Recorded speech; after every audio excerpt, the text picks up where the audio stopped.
Qu'est-ce donc que la maison de Dieu dans son sens le plus complet, dans son sens corporatif ou collectif?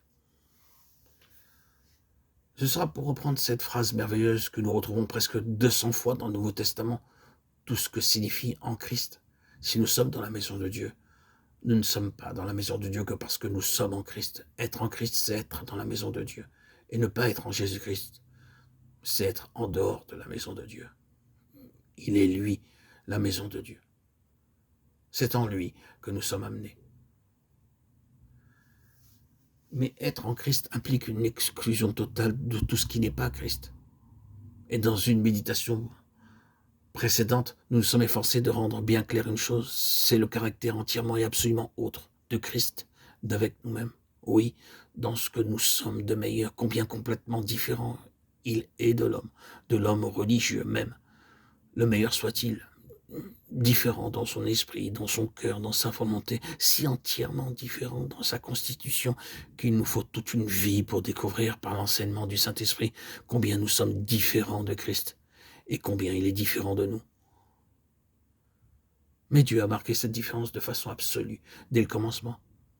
Il ne faut pas à Dieu la durée d'une vie pour découvrir cette différence. Il la connaît et a par conséquent établi la position absolue à son propre point de vue dès le commencement. Il a dit en fait, la différence entre vous et Christ est si complète et si définitive qu'elle représente la largeur et la profondeur d'une tombe. Ce n'est pas autre chose que la plénitude de la mort. Il n'est pas possible de la franchir. La mort et la tombe sont la fin. Ce sera donc d'un côté la fin absolue de ce que vous êtes, et s'il doit y avoir encore quelque chose après cela, cette mort doit être entre deux. Et tout ce qui suivra ne pourra être que par la résurrection. Mais non pas votre résurrection. Non. Ce sera sortir de vous-même pour entrer en lui, comme par une mort et une résurrection. De sorte que dans cette mort, vous êtes considéré comme étant sorti du royaume de ce que vous êtes, même dans le meilleur de vous-même, pour passer dans le royaume de ce qu'il est, lui.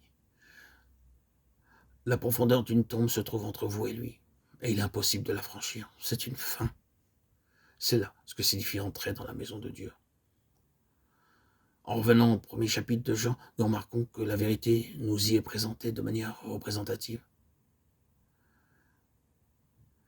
Et elle sera développée plus pleinement et plus clairement plus tard dans le Nouveau Testament lorsque le Saint-Esprit sera venu pour ce but. Il est venu reprendre ce que Christ avait dit pour le révéler dans toute sa signification.